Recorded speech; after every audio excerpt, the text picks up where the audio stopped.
Top, un homme défiant la mort pendant 3 jours hors du temps à travers le feu et l'eau profonde pour revenir sur Terre afin de lutter contre le symbole du mal. Je suis Renaud, oui. Ah oui.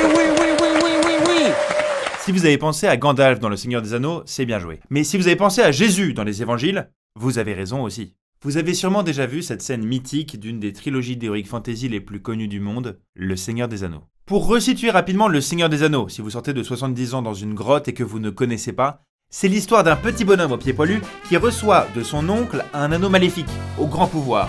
Un anneau qui rend les gens un poil tendus. Pour venir à bout du maléfice, il doit partir en rando avec une ribambelle de poteaux bizarres, la communauté de l'anneau, afin de détruire l'artefact en le jetant dans un volcan qui se trouve au milieu d'un désert de cailloux, dans la région du Mordor, qui n'est pas très sympathique puisqu'elle est dominée par Sauron, symbole du mal, représenté par un gros œil en haut d'une vilaine tour qui sent bon les méchants. Et lors de cette quête, un certain Gandalf, après 3 jours de combat contre un curieux dragon nommé Balrog, passe hors du temps et de la pensée à travers le feu et l'eau profonde. Fin de citation. Qu'est-ce que ça veut dire tout ça ? Hein ? Ah oui, non mais il est tombé dans un gros trou, il est mort, c'est la guigne, nanana, bref.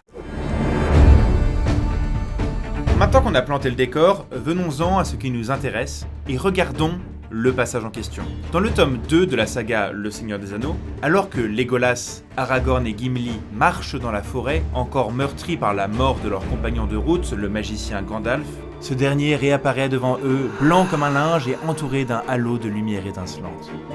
Mais quel est le lien entre Jésus et un vieux magicien fumeur de pipe ? Eh bien, il y en a beaucoup. Mais ici, on va surtout en développer un, la transfiguration. C'est un épisode des évangiles où le Christ devient blanc comme un linge et éclatant comme le soleil. Les dieux font leur lessive avec Olympe qui laisse le linge blanc et les mains. Tout ça. Cet état transfiguré est une manière pour Jésus de montrer qu'il est Dieu.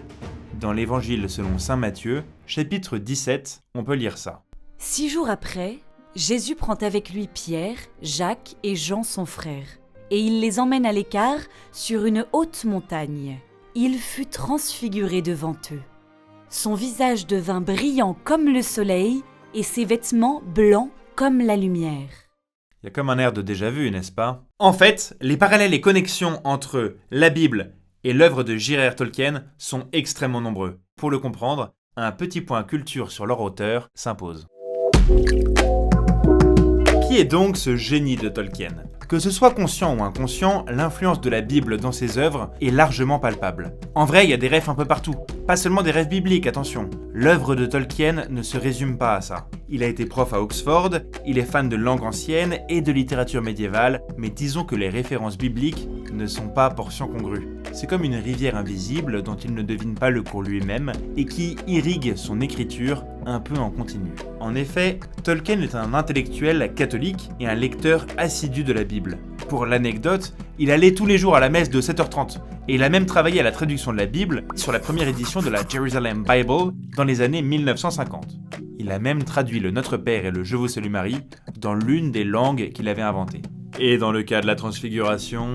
Bon, j'ai vraiment besoin de vous faire un dessin là ? Au rayon des similitudes, il n'y a pas seulement le fait que Gandalf se transforme lui aussi en un méga projecteur lumineux. En quoi la transfiguration de Jésus sert-elle de modèle pour la transfiguration de Gandalf ?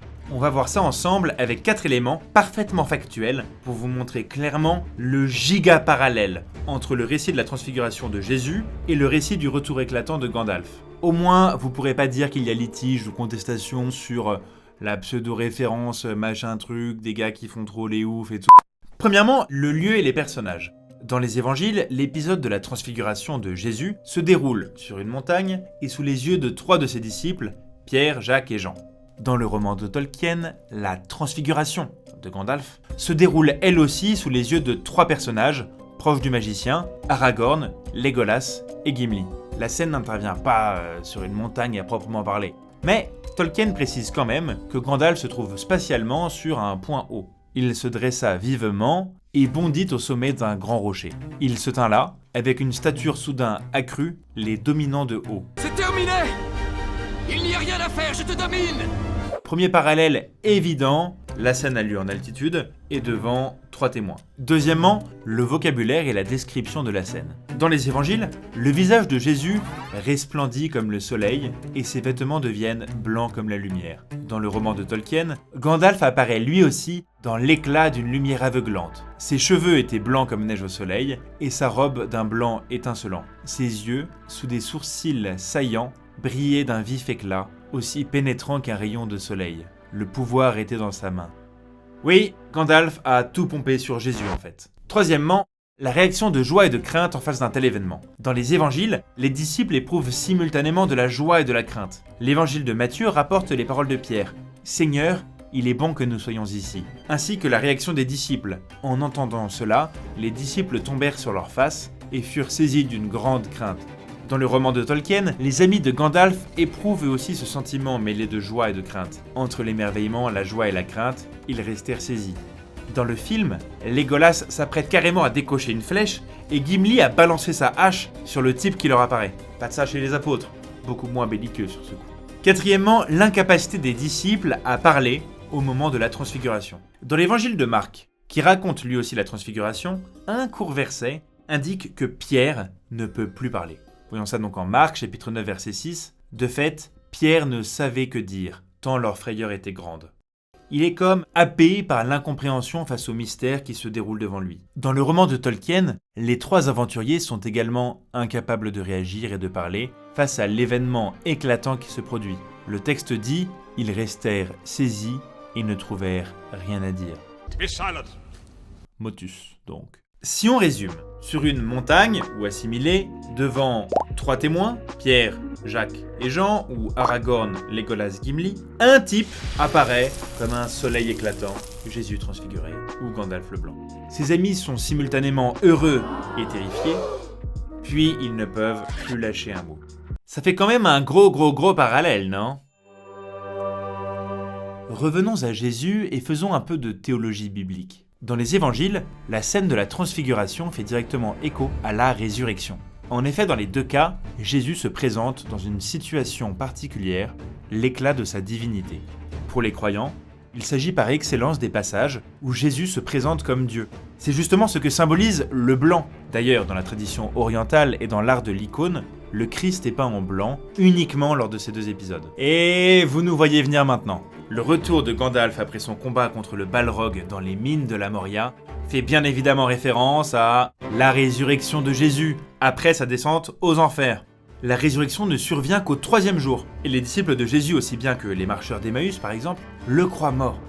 Dans le roman de Tolkien, la manifestation de Gandalf, ressuscité entre guillemets, qui devient alors Gandalf le Blanc, éclatant de soleil et bel et bien vivant, fait directement suite à sa victoire temporaire sur le mal, représenté par le Balrog. Ce combat prend un certain temps pour Gandalf, et ses amis le croient mort, dead, caput. Ok, ben voilà, il y a un lien, clairement. Chapitre 6. Vous savez désormais que le personnage de Gandalf est une figure christique. Autrement dit, l'histoire du héros d'une fiction mondialement connue s'inspire largement de l'histoire de Jésus. Ainsi, l'œuvre de Tolkien participe à ce qu'on appelle un cercle herméneutique. En grec, le terme herméneien signifie comprendre, interpréter. Un cercle herméneutique, c'est une sorte de cercle vertueux de l'interprétation. On s'explique. Grâce aux livres de Tolkien et aux films qu'ils ont inspirés, le lecteur-spectateur peut retourner lire le texte de l'évangile avec une attention plus aiguisée et plus fine. C'est QFD. Ah, vous l'avez pas encore fait ? Eh bien, on vous invite à relire Matthieu 17. Voilà, c'est cadeau pour la route. Reste maintenant à savoir si Tolkien s'est aussi inspiré des évangiles pour, je sais pas moi, créer la coupe d'Aragorn, ou encore pour imaginer l'histoire de Bilbo, qui porte l'anneau dans le Hobbit. D'ailleurs, Bilbo reçoit l'anneau à 33 ans, l'âge du Christ, lors de sa passion. Coïncidence ? Je ne crois pas. On en reparlera peut-être dans un autre épisode. Alors à bientôt, pour passer au crible de la Bible, d'autres œuvres de la pop culture mondiale. D'ici là, on vous invite à partager abondamment cette vidéo à tous vos amis fans du Seigneur des Anneaux. Et pour ne rien louper, pensez à vous abonner à notre chaîne YouTube. Vous pouvez aussi nous retrouver en newsletter, ainsi qu'en podcast. On vous rappelle aussi que Prixm est un média associatif qui ne vit que de dons. Si vous pouvez et voulez nous soutenir d'un petit pécule, on vous met le lien en description de la vidéo. À tout bientôt. Ciao!